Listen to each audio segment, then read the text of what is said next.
एक जंगल में एक गरीब परिवार छोटी सी कुटिया बनाकर रह रहा था। बड़ी मुश्किल से उनकी रोजी रोटी चलती थी। एक बार रात को राजू अपने काम से थका हुआ घर आ रहा होता है। उसे भीतरी जंगल से कुछ आवाजें आने लगती हैं। अरे, ये कैसी आवाजें आ रही हैं? जाके देखूं क्या? राजू घने जंगल की तरफ आगे बढ़ता है, पर अंधेरी रात में उसे कुछ दिखाई नहीं देता, पर कुछ डरावनी आवाजें सुनाई पड़ती हैं। अरे भगवान, ये कैसी आवाजें आ रही हैं? ऐसा तो पहले कभी नहीं हुआ। इससे पहले कि कोई बला मेरी जान ले, यहाँ से भागने में ही भलाई है। और वो उल्टे पांव अपनी कुटिया की ओर दौड़ आता है। घर जाकर खाना खाकर राजू बस लेटा ही होता है कि उसे फिर से भीतरी जंगलों की तरफ से अजीब सी आवाज आनी शुरू हो जाती है। उससे रहा नहीं जाता और वो उठकर बाहर देखने चला जाता है। राजू की बीवी सुषमा जब राजू को बाहर जाता देखती है तो चिल्लाकर कहती है, अरे बाहर मत जाओ, खतरा हो सकता है, क्या पता कोई जंगली भेड़िया हो। इतने सालों से हम यहाँ रह रहे हैं, पर ऐसी आवाजें कभी नहीं आई। आज कुछ अलग ही अंदेशा हो रहा है। इतना कहकर राजू आवाज की तरफ आगे बढ़ जाता है। धीरे धीरे वो घने जंगल में घुस जाता है। तभी उसे आवाज आती है। वो थोड़ा और आगे बढ़ता है और तभी उसकी टिक अजीब से चेहरे पर पड़ती है, जिसकी दो बड़ी बड़ी आंखें और एक बहुत बड़ी मूंछ होती है। राजू घबरा जाता है और वो वहीं बेहोश हो जाता है। अरे सुबह होने को आई, राजू अभी तक आई क्यों नहीं? कहीं उन्हें किसी जंगली जानवर ने? नहीं, ऐसा नहीं हो सकता, मैं खुद जाकर देखती हूँ। सुषमा राजू को आवाज देती हुई ढूंढने निकल पड़ती है। वो अपने पति को ढूंढते हुए घने जंगलों में जाती है। तभी वो बेहोश राजू को देखकर हैरान हो जाती है और जोर जोर से चिल्लाने लगती है। उसके चिल्लाने से जंगल के पक्षी इधर उधर उड़ने लगते हैं और राजू की आंखें खुल जाती हैं। राजू होश में आते ही ढूंढने लगता है कि रात को आने वाली आवाज कैसी थी। अरे तुम क्या करने आए हो इस जंगल के अंदर? क्या ढूंढ रहे हो? तभी राजू की नजर एक एक्सीडेंट हुए हेलीकॉप्टर पर पड़ती है, जो टूटा फूटा वहाँ पड़ा था। राजू हेलीकॉप्टर के अंदर घुसता है। अरे कुछ बताओगे, कहाँ घुसे चले जा रहे हो? बस मनमानी करते रहते हो। चुपचाप मेरे पीछे पीछे आओ। वो जैसे ही हेलीकॉप्टर के अंदर चढ़ रहा होता है, तभी हेलीकॉप्टर अचानक से हिलने लगता है। धड़ धड़ धड़ धड़। तभी किसी की आवाज आती है, दूर हो जाओ यहाँ से, दूर हो जाओ। राजू और सुषमा बहुत घबरा जाते हैं और जोर से कहते हैं, कौन हो तुम जो ऐसे हमें डरा रहे हो? हेलीकॉप्टर से एक दहाड़ती हुई आवाज आती है, मैं भूत हूँ, और अगर तुम इस हेलीकॉप्टर में कुछ देर और रहे तो मैं तुम दोनों को जान से मार दूंगा। अपनी भलाई चाहते हो तो यहाँ से चले जाओ। राजू और सुषमा बहुत डर जाते हैं और वहाँ से चिल्लाकर घर भाग जाते हैं। सुषमा बहुत चालाक होती है। वो घर आकर सोचती है और राजू से बोलती है, सुनो, मुझे क्या लगता है कोई हमें वहाँ से भगाने के लिए डरा रहा होगा, वरना सोचो कि टूटे फूटे हेलीकॉप्टर से कैसा डर। पागल हो गई हो क्या? मरना है क्या तुम्हें जो हम उसमें जाकर रहेंगे? तुमने देखा नहीं वो कितना अजीब सा हेलीकॉप्टर है, हम उसमें कैसे रहेंगे? अरे वैसे भी आपको घर से इतना दूर घने जंगल में जाना पड़ता है सब्जियां और फल लाने के लिए। अगर हम उस हेलीकॉप्टर में रहेंगे तो हमें कोई दिक्कत भी नहीं होगी, सब कुछ पास में ही मिलेगा। और यहाँ पर रात में कोई भी हो, जंगली भेड़िया आता है तो घर के अंदर घुस आता है, लेकिन वो हेलीकॉप्टर लोहे का बना हुआ है, कोई भी जंगली जानवर उस पर नहीं आ सकेगा और हमें भी खतरा नहीं होगा। फिर अगले दिन राजू और सुषमा दोनों ही सारे औजार लेकर उस हेलीकॉप्टर की मरम्मत करने घने जंगलों में चले जाते हैं। सुषमा उसे साफ करती है और जहाँ से हेलीकॉप्टर टेढ़ा मेढ़ा होता है या टूटा होता है तो राजू उसको ठीक कर लेता है। ऐसे करके राजू और सुषमा उस हेलीकॉप्टर को सही सलामत कर लेते हैं और उसमें रहने का बंदोबस्त भी कर लेते हैं।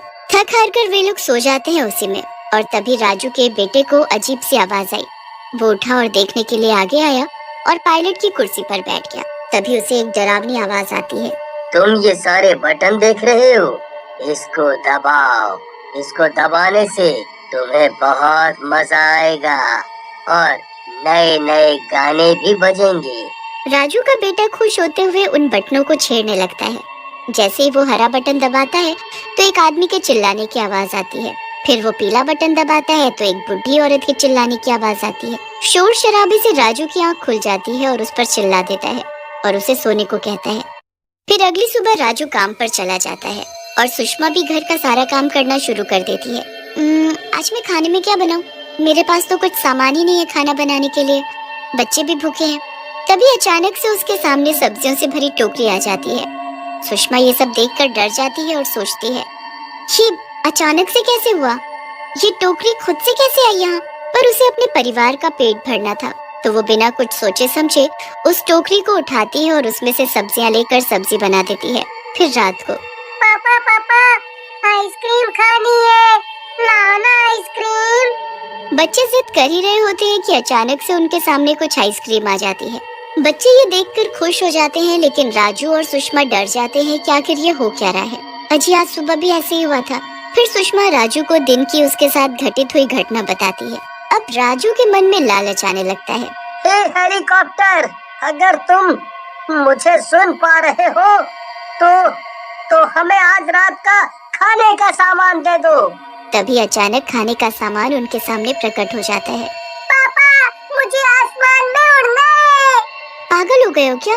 आसमान में कैसे उड़ोगे? तभी हेलीकॉप्टर अचानक खुद से ही स्टार्ट हो जाता है और आसमान की ओर उड़ने लगता है। ये सब देख राजू बहुत खुश होता है। तुम कौन हो और हमारी इतनी मदद क्यों कर रहे हो? तुम मुझे अपना दोस्त समझ लो। मैं तुम्हारा दोस्त हूँ और तुम्हें खुश करने के लिए कुछ भी करूँगा। तुम यहाँ कैसे आए और तुम्हारी हालत ऐसी कैसे हुई? आखिर क्या हुआ था? मेरे मालिक बहुत बड़े पायलट थे। उनका हर जगह नाम था। हर कोई उनके साथ इस हेलीकॉप्टर पर घूमता था। एक दिन मालिक को अपने परिवार से मिलने जाना था। तभी अचानक हेलीकॉप्टर का तेल खत्म हो गया और मैं पहाड़ी से टकरा कर यहाँ गिर गया। तो तुम्हारे मालिक कहाँ हैं? जब हम उस रात को यहाँ आए थे तो वो हमें नहीं दिखे। कहाँ हैं तुम्हारे मालिक? वो मर गए हैं, या यूं कहो कि उनको जान से मारा गया है। तभी एक भूतिया पायलट उनके सामने प्रकट होता है। चेहरा जला हुआ, शरीर पर ढेरों चोट के निशान, खून से लथपथ शरीर, जिसे देखकर वे लोग बहुत डर जाते हैं। मैं ही हूँ वो जिसे जान से मारा गया है। जान से मारा गया है? जिसने जान से मारा है उसके बारे में बताओ। हम तुम्हारी मदद करेंगे। तुमने हमारे लिए बहुत कुछ किया है, हम भी तुम्हारी मदद करेंगे। वो मुझे नहीं पता, पर इतना मुझे लगता है कि किसी ने जानबूझकर मारा है। पर हम इस बात का पता कैसे लगाएंगे? क्यों ना हम एक काम करें, दिन के समय अगर हेलीकॉप्टर आसमान में उड़ेगा तो इसकी भनक किसी न किसी को तो लगेगी। जिसने भी मारा होगा उसको हेलीकॉप्टर के बारे में पता लगेगा, तो वो इस हेलीकॉप्टर को ढूंढते हुए यहाँ पर जरूर आएगा। और फिर वो भूतिया पायलट हेलीकॉप्टर में अगले दिन सुबह राजू और उसके परिवार को बिठाकर बादलों की सैर करवाता है। पूरा परिवार बहुत मजे से हवा में उड़ता है। तभी अचानक कंट्रोल रूम को इस बात की भनक लगती है। हेलो हेलो हेलो, एक हेलीकॉप्टर आसमान में कुछ दिनों से उड़ रहा है, वो कहाँ का है? सब एक दूसरे का मुंह देखते हैं, क्योंकि किसी को कुछ पता नहीं होता है। लोगों को थोड़ा डर लगता है कि कहीं ये आतंकवादी हमला तो नहीं है। तभी उनका लीडर हेलीकॉप्टर को ध्यान से देखता है और कहता है, अरे ये तो वही हेलीकॉप्टर है जो कुछ महीने पहले गायब हुआ था। क्या आप लोगों को याद है? इसका एक्सीडेंट हो गया था। वो लीडर उस हेलीकॉप्टर का चार्ज अपने हाथ में लेता है और हेलीकॉप्टर पर नजर रखते हुए अपनी बाइक से उसकी लोकेशन को फॉलो करता है। लोकेशन ढूंढते ढूंढते कुछ दिनों बाद वो लीडर वहाँ पहुँच जाता है। लीडर ये सब पता करने उन लोगों के पास पहुँचता है और उनसे कहता है, तुम लोगों को ये हेलीकॉप्टर कहाँ से मिला और तुम लोग किसकी परमिशन से इसके अंदर रह रहे हो? ये हमें घने जंगलों में मिला। हमने सोचा कि ये पूरी तरह खराब हो चुका है, तो हमने इसकी मरम्मत करके रहने की जगह बना ली। तभी हेलीकॉप्टर से डरावनी आवाज आती है, चुपचाप यहाँ से चला जा, वरना तेरी खैर नहीं। ये सुनकर लीडर के तो तोते उड़ जाते हैं और वो वहीं बेहोश हो जाता है। अब राजू और सुषमा उसके होश में आने का इंतजार कर रहे थे।